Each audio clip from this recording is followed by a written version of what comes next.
Episode 330 na tayo na abot kamay na pangarap mga kapuso, araw ng Biyernes, September 8, 2023. Hinahabol nga nito ni Annalyn yung pinagdaanan nito ni Zoe kasi nga baka nga makita niya ito. Ngunit sinundan na nga siya ni Lynette at nangangamusta kung nahanap na nga niya ng tuluyan si Zoe, kung sumagot pa ito sa tawag, ngunit hindi pa rin ito sumasagot. Ngayon sabi naman ni Susan, tawagan mo kaya ulit para sumagot. Ngayon, humingi ng tawad itong si Lynette sa anak niya na kung bakit nga naman pinagsalitaan pa nila ng ganun si Zoe, kaya yun tuloy naglayas, umalis na. Ngayon biglang dumating itong isang ale at humahangos, tinawag ni Aling Susan. Yung ale, kinuwento niya na kasalubong doon niya si Aling Melba, naghahanap daw ng kaldero, magluluto daw siya ng ulam. Nababaliw niya si Aling Melba, diba? Kasi sabi niya uwi daw yung anak niya. Matagal na naman niya hindi niya kasama yung anak niya dahil inuwi na ng asawa niya sa Zamboanga. So bigla nang umalis at makikibalita raw si Susan tungkol kay Melba. Ngayon nung umalis na si Annalyn, sinabi ni Lynette, humingi po kayo ng sorry kay Annalyn ha. Ngayon ito na nga umuwi na nga si Annalyn, humingi ng tawad si Susan sa mga nasabi niya at nagkamali daw siya. Sabi naman ni Annalyn, Lola, wala naman kayong kasalanan, kaya wag na ko kayo humingi ng tawad. Okay na po yun, tapos na po yun. Naalala ko lang naman ikaw. So yun, nagyakapan na nga sila. So sabi ni Susan, so friends na tayo, bati na tayo. So nadat na sila ni Lynette, no? Kaya tuwang-tuwa na si Lynette dahil sa wakas nga, okay na itong si Annalyn saka si Susan. Yan. Ngayon, inaalam pa rin ni Lynette kung natawagan na ba raw ni Annalyn. Hindi pa nga sumasagot itong si Zoe. Sabi naman ni Annalyn, sige po Nay, Lola, matulog na po kayo. Hayaan nyo po. Pag nakausap ko na po si Zoe, matutulog na rin po ako. Samantalang itong si RJ, naalala niya yung sinabi ni Ate Giselle niya, nabawiin yung SPA para tuluyan niya mapasa kamay muli ang Apex. Diba yung mga payo, yung mga paalala na ibinigay sa kanya ni Ate Giselle niya, inaalala niya. Kasi nga, kilalang-kilala ni Giselle ang pag-uugali ng mag-inang yun. Sina Zoe saka si Moira, ng dalawang impacta. Ngayon tumatawag si Annalyn kay daddy niya, kay tatay niya, para ibalita nga ni Annalyn kung nakita na ba sila ni Zoe, kung nakauwi na ba ron ng bahay. Sabi naman ni RJ, hindi naman uuwi dito si Zoe kasi nandun siya sa friend niya. So sinabi na ni Annalyn na magkasama sila sa bahay. Ngayon, umalis nga sila dahil nga nadatnan nga ito ni Susan sa kanila Lynette na pagsabihan. Tapos dumating pa nga si Ma'am Moira sa bahay nila. So sinabi naman ni RJ, anong ginawa niyo ni Moira? Sabi naman ni Annalyn, hindi na po mahalaga yun tayo kasi okay na naman po. Sa ngayon po, inaalala ko po si Zoe kasi hindi pa po kami nagkikita. Samantalang itong si Zoe, nakatawag na nga si Annalyn sa wakas kasi nagkaroon na rin ng charge yung phone niya. Sabi naman ni Zoe, ano yun Annalyn?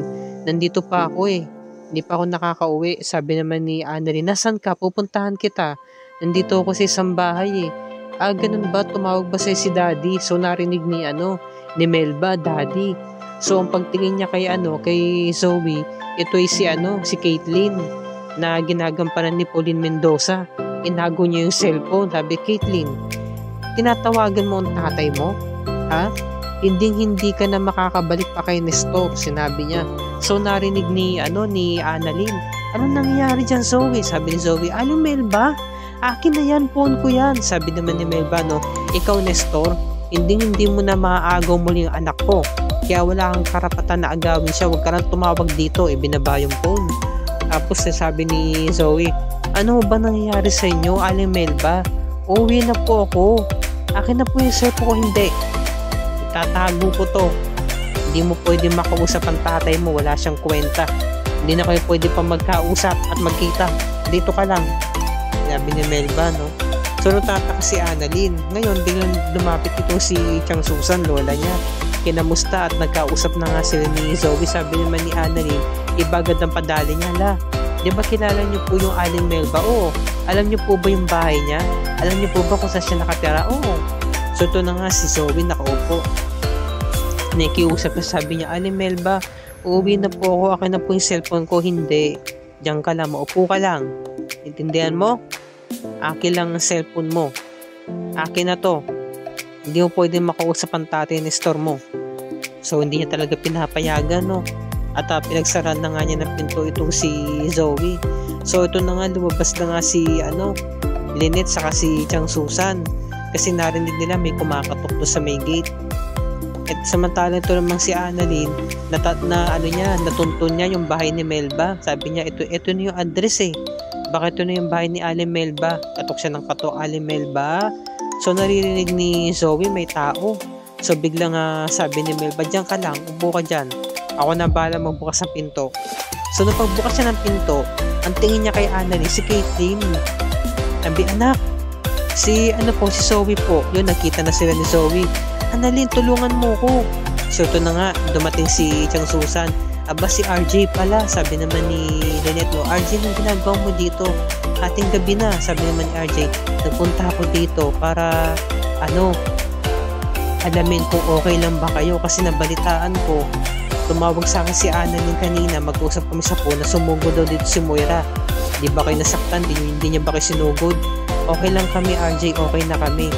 Ang inaalala lang namin ngayon ay si Zoe. Nasaan na ba siya? Yun nga tumawag na sa si Annalyn, sabi niya galing nga daw dito si Zoe, umalis na daw. Sabi naman ni Chang Susan, mabuti pa, tawagan ko lang si Annalyn sa loob para makita ka niya. Sabi naman ni Lynette, gusto ba ng kape, RJ? Hindi na, okay lang. Hindi naman din ako magtatagal. So ito na, nagkagulo. Sabi ni Melba, impostora ka. Lobas ka dito, sabi kay Zoe, no? Hindi kita kailangan, sino ka? Masama kang tao. Nanloloob ka ng bahay ko. So pinalabas si Zoe. Annalyn, ka, sumama ka na sa akin. Hindi pwede. Dito ka lang, Caitlyn. Dito ka lang. So ang tingin niya kasi kay Annalyn, si Caitlyn. Pinagsara niya ng pinto, nilakang pinto. Abe, dito ka lang. Hindi ka pwedeng umalis. Walang ibang makakakuha sa'yo. So, kinakaba na si Annalyn. Kasi nga sabi ni Zoe, baliw yan. Sabi naman ni Melba, ako nababaliw. Hindi ako baliw. Tapos biglang sumakit ng ulo niya, nag-wall si Annalyn. Tinulungan niya, dito po kayo, upo po muna kayo. Tapos ito na, pinaupo na si Annalyn dito sa may lamesa at pinagtimpla siya ng kape. Sabi ni Melba, inumin mo yung kape. Timpla kita ng kape. Sabi ni Annalyn, Aling Melba, ibalik niyo na po yung cellphone ko. Hindi, akin lang ang cellphone mo, inumin mo yung kape. Sa iyan, inumin mo. Sabi naman ni Chang Susan, naku Lynette, wala si Annalyn sa kwarto niya baka lumabas yun para hanapin si Zoe. Ano nga ba sinasabi ko? So ito, tumawag si Lynette kay Annalyn. Nakita ni nanay. Sabi, sino to? Sabi naman ni akin na po yan. Tumatawag po si nanay. Hindi, wala kayong bang kakausapin sa cellphone. Diyan ka lang, upo ka dyan, uminom ka ng kape. Sabi naman ni RJ, sige na, ako natatawag. Kasi sabi ni Lynette, RJ, baka ikaw ang tumawag. So ito, tatay. Nakita ni Melba, tatay. So tatawagan ni Caitlyn yung tatay niya. So sabi naman ni RJ, pinagbabaan ako ng phone. Sabi naman ni Lynette, mabuti pa hanapin na natin si Annalyn sa labas. Tapos ito na sinaktan ni Melba si Annalyn, inakit sa taas. Kinaladkad siya. Diyan ka sa taas. Nasa bunutan na nga siya. Tapos ito na, lumabas na nga sila ng bahay. Samantalang itong si Zoe, nakabalik na nga na Apex. At nakita siya ni Doc Yula, na kay Marites. Nakita ni Doc Yula na magkabati na yung mag-ina. Zoe, mabuti naman at nandito ka na. Ano ba nangyari? Ba't ganyan ang itsura mo? Kasi po nakulong po ako sa isang bahay. Inangkin po ko ng isang baliw na babae. Kaso po inaalala ko si Annalyn, kailangan ko siya iligtas. Teka, ba't nakasama rito si Annalyn? Kasi po magkasama po kami. Si Annalyn po ang dahilan kung ba't ako nakatakas. Pinuntahan niya ako sa bahay ni Aling Melba. Kaya nangyari, si Annalyn na may natrap doon sa loob. Kailangan ko siyang tulungan. Hindi, Zoe. Diyan ka lang, dito ka lang, samahan mo ko. Hindi pwede. Tapos noon, si Annalyn, talagang kinaladkad siya at nandito na nga sa kwarto. Kinuha yung lubid para itali siya. Huwag po, Aling Melba, maawa po kayo sa akin, kailangan ko na po umalis. Tulong. Hindi, kahit magsigo ka rito, walang tutulong sa'yo dito ka lang. Hindi ko tatanggal yung tali na yan hanggat hindi ka bumabait, hanggat hindi ka tumatahimik. Dahil napakaingay mo, ang dami mong tanong. Yan, itong nababagay sa'yo. Sabi naman ni Zoe, tumawag sa kanya si RJ. Sabi naman ni RJ, Zoe, anak, nasan ka? Dad, nandito na po ako sa Apex, nakabalik na po ako. Mabuti naman, kasama ko si Mami.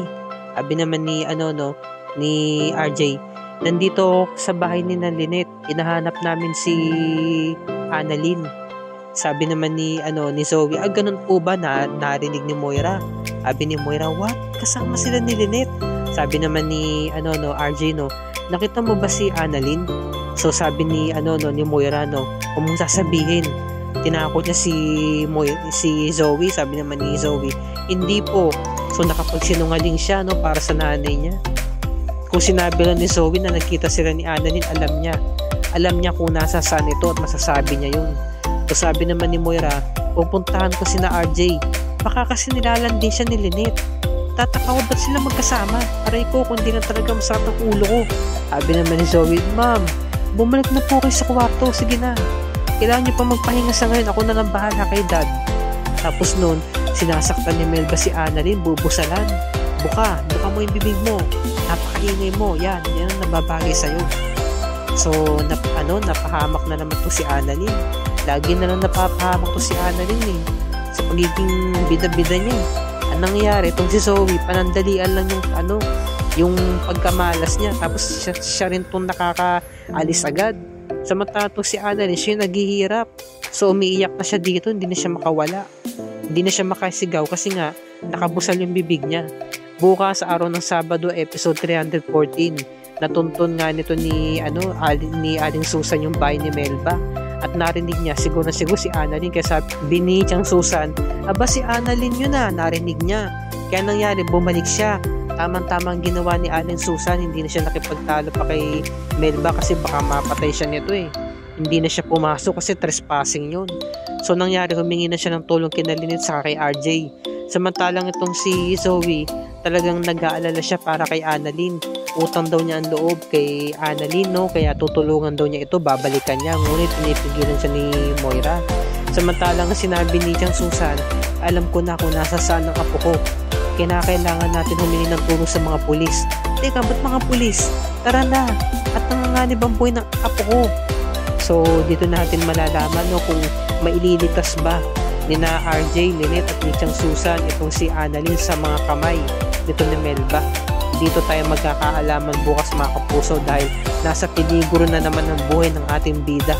Ulit-ulit na lamang. So, yan ang wag natin palalagpasin bukas mga kapuso, araw ng Sabado, episode 314, September 9, 2023.